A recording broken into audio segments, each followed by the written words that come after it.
is really, really, now I think is the second home. It is my seventh visit to the Bhopal. And most important, Bhopal has done a wonderful job. But in history, it will go as Dr. Anita's and me, it's my team conference. And I was so happy to say the five very senior people have said me, this is the best ever conference in last 5 years. So it's wonderful because what I saw in Bhopal, it is a harmonious relationship in between them. And I think their friendship, their harmonious work is done that wonder. Thank you again, Bhopal. Coming to my topic, and thank you, you all. You are here to listen me. You are important.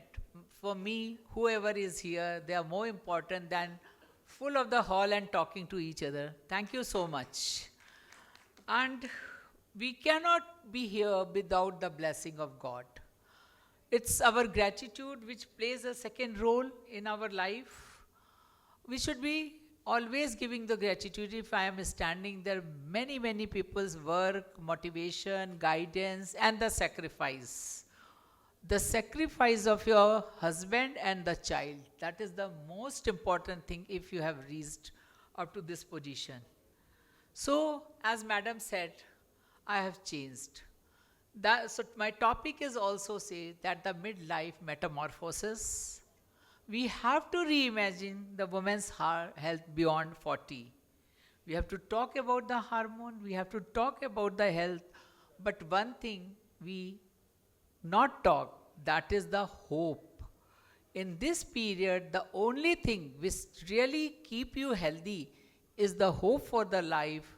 अगर आप परेशानी रहेंगे कि मेरे को ये हो गया, मेरे को वो हो गया, तो लाइफ चलनी बहुत मुश्किल होगी. 4 months back, I met an accident, I had a deep second degree burn. But believe me, friends, on the first day I went and I did 2 cesarean and 1 laparoscopy and 1 hysteroscopy. Because I have committed to the patient.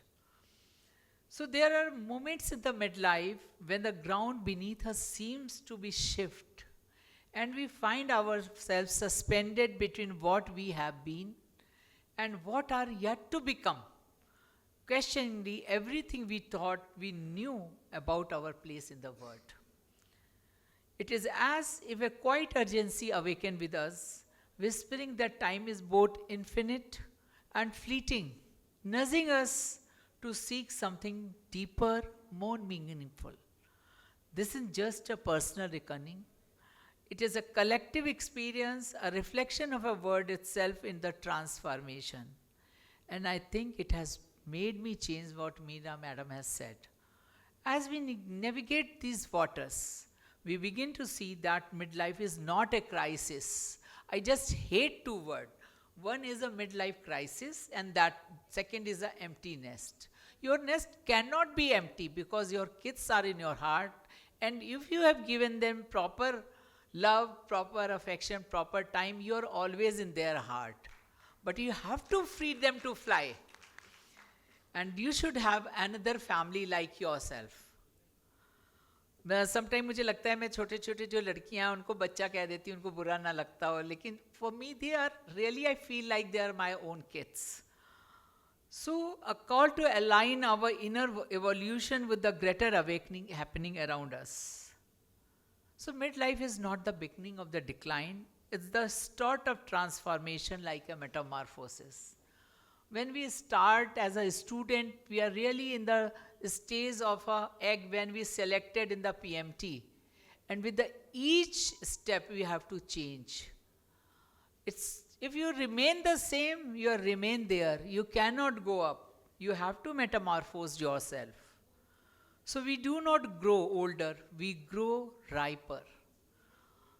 It's a very wonderful line from the famous painter Pablo Picasso. This painting is also from the Pablo Picasso only.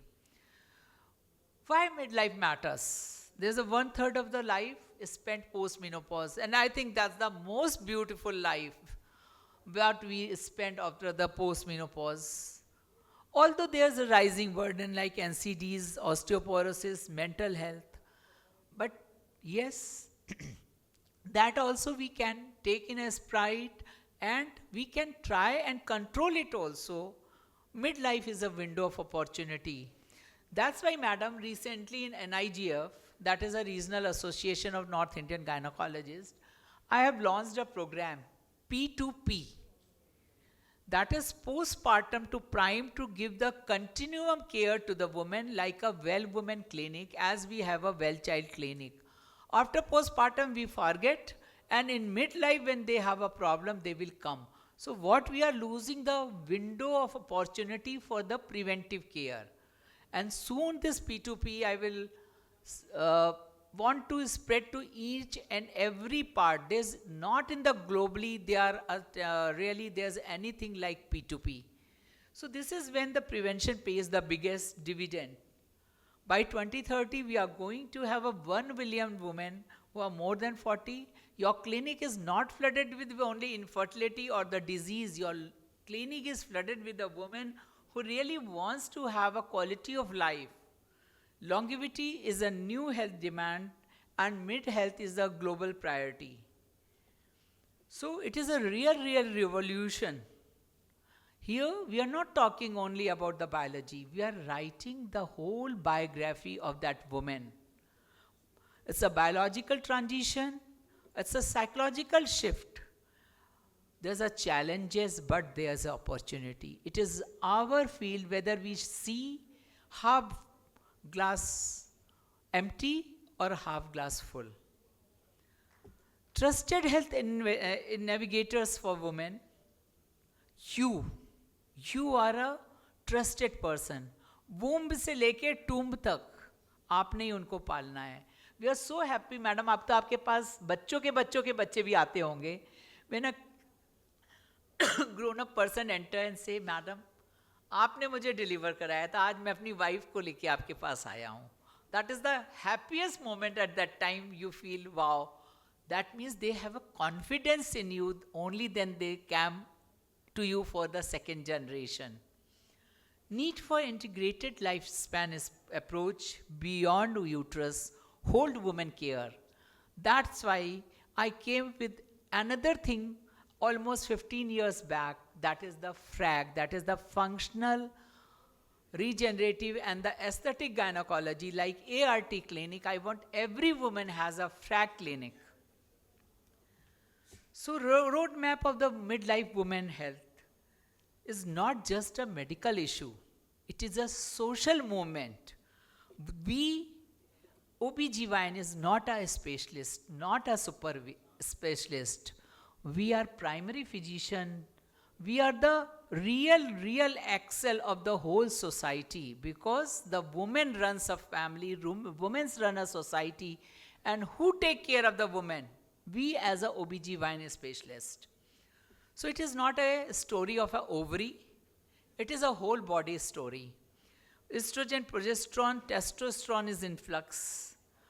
Hormonal decline, ripple effect on the every system. First you have a neuroendocrine transition in the brain. The first thing comes here, memory fog, irritability, and all those things what we call of the itchy drop, another word which I hate for the midlife woman. So it is not a reproductive thing. The estrogen is a fuel. From top to bottom, your estrogen receptor govern your life, and it is everywhere. So with the loss, you have a metabolic slowdown, fat redistribution as a paunch, as a visceral fat, and we know it is a very bad fat. So midlife weight is a puzzle. I proudly can say Dr. Avantika is sitting. She is the, at present, Gurgaon Menopause Society president. We have come up with a very wonderful program. I just gave an idea, but how Avantika has made it, she has made it as a menopause mosaic. Madam, we try, our menopause society is not a group of only OBGYN specialists. One day somebody has asked me why we are coming. We are not coming here to read the fertility. We are not coming here to read all these things, the deep. We are coming here to understand the menopause. So all the non-gynec doctors or the non-doctor members, they come and they speak how they see the menopause from their lens and tell their own menopause story. So we are collecting it. Soon we will present to the IMS, to everyone as a book. So general central obesity, sarcopenia, insulin resistance, these are the three things which we are going to suffer if we don't take care. And I can say with the last 4 months on the wheelchair, on the bed, I am not able to even climb. I think I am suffering from the sarcopenia. So there's a high risk post-menopause for the diabetic and the metabolic syndrome and this insulin resistance. There's an overlap of the symptom with the hypothyroidism, with the hypothyroidism. So we have to screen them properly. Every midlife woman brings a puzzle, and hormones are a missing piece. We must treat the root, not just the waistline. Hormones driver of the midlife metabolic change, and we have to prevent it before it starts. That is the prevention, 35 to 45, and from 45 to 65. We are just restoring it. We are, after that, 65, it is a maintenance. You have missed the bus. After 65, you cannot reverse everything. Yes, few people can do if you are so much bent upon, but not. So we have to focus on the prevention. Estrogen is neuromodulator, and all neurotransmitter like serotonin, dopamine, GABA, everything is affected. That's why you have so much of the problem. Many women fear dementia, but it's often a hormonal whisper. Friends, God is very great. When the estrogen decline, your gray cell volume, white matter, cerebral flow, glucose metabolism, everything is changed in the brain. But you ultimately settle on a level of the estrogen, and the certain part of brain will hypertrophy and compensate, provided at that time you are connected, you are active, you can regain almost everything. Then come your geriatric problem. We are not talking about the 70 plus here. Those are not menopausal problem. They are the geriatric problem. Unless you have Alzheimer, maximum thing you can recover if you are coming to the conference, you are meeting to the friends, and you are connected. So mood disorder, in perimenopause it increases, but post-menopause again it come to a plateau. Serotonin decline is the key for the vulnerability. Hot flashes plus melatonin shifts lead to the sleep disturbance. What we call that sleep is the brain's janitor. So please don't awake me like 3:30 in the morning. Try to sleep. And clutter buildups. Free your mind. Do not think all the time everything. So dementia connection, estrogen protective early, but if you start for the dementia as a treatment, it will cause other problems. Mental health screening should be routine in menopause and integrate psychiatry with the gynecology. You are not a superwoman. Don't try to do everything by yourself. Have a multidisciplinary activity. That's why IMS philosophy led by the Dr. Rama Vaidya and Dr. Urvashi Jha, and one of the very, very fortunate person. In 1995, I was in the Hinduja hospital doing a training with Dr. Urvashi Jha at that time when the IMS was formed. So listen, everyone should know. In our constitution, it is written, every person who has a inclination to serve towards menopause, even non-doctor, can become the main member if they give the full fees. In the Gwalior, they have made CA the member, and their financial wing is governed by the CA. So brain health is the core of midlife health. Early support is the lifelong cognition. Osteoporosis is silent until it shows with a fracture. Direct effect on the osteoclast activity by estrogen and loss leads to the rapid bone reabsorption. We should not forget the muscle, which is the organ for the longevity. And there's a mitochondrial decline by the loss of estrogen.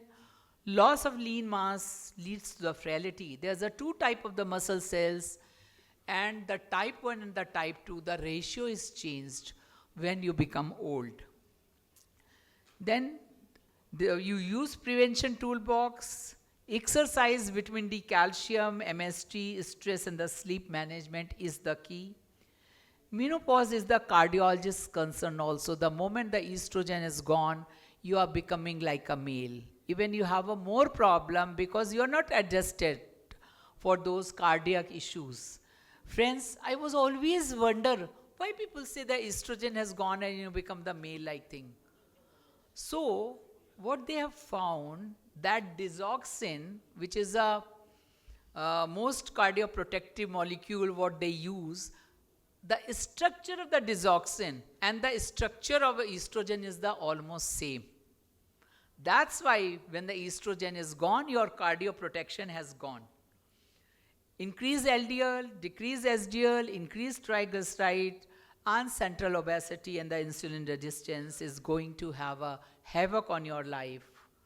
So friends, risk rises of the menopause, and hypertension and metabolic are the driver for the strokes and the vascular risk. Yesterday we have listened Dr. Meeta, who has told that intima, which is become hard, it can lead to the stroke by the releasing the plaque. So when you starting the MST, it soften that plaque. So before that, you should go with the carotid Doppler. That is a new thing for me also yesterday. And menopausal and the age-related changes in the visceral adiposity and the endothelial dysfunction we have to see. And these are the traditional and the non-traditional atherosclerosis risk factor in the woman you can get in the on. And that's why the early intervention and the decades of the protection, lifestyle, and the timely MST is the key. Sexual health is not luxury, it is quality of life, a forgotten dimension. Vaginal atrophy, dyspareunia, libido changes, relationship impact, they all play on you. So you have to address physical changes, psychological changes. Today partners are also changes, and the partner own profile is changing because they can have a sexual dysfunctions. And psychosocial changes, they all lead to negative changes in the sexual function. You have to adopt that. Then you have to address the GSM. This is very, very important. Intimacy and identity. Why that we celebrate aging in terms of the wisdom, but silence when it comes to the desire. If I say, I want to be a desired woman, will say, dimag kharab ho gaya hai budiya ka.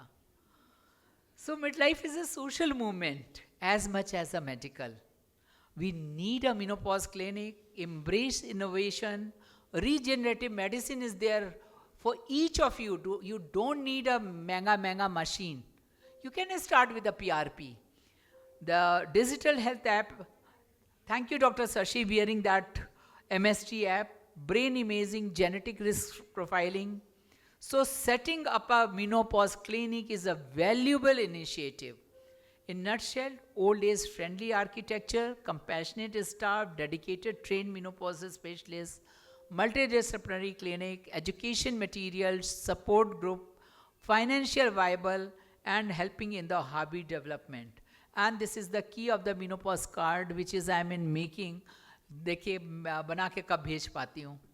So healthy aging is not about being free of disease or infirmity, but about keeping those things well controlled when they do occur, so they have as a little influence as possible as well-being. I think I should go on the last slides because they are seeing me बारी बारी कि ये सब आपका वैसे किसी ना किसी ने कवर किया हुआ होगा. So friends, menopause is an eternal truth of life. Midlife is not a crisis, but a catalyst. Our role is to transform biology into opportunity. Let's turn pause into the power. Let's talking about the healthy aging. promoting health and preventing disease in older women is key to the health of the nation. Across IMS, we support efforts to help older adults live longer and stay healthy. Thank you so much for your patient hearing, and thank you for me to giving an opportunity here with the chair, my dearest friend Sashi, my lifelong friend Madhuri, and one of my great mentor, Dr. Meera Madam. Thank you so much. Thank you so much.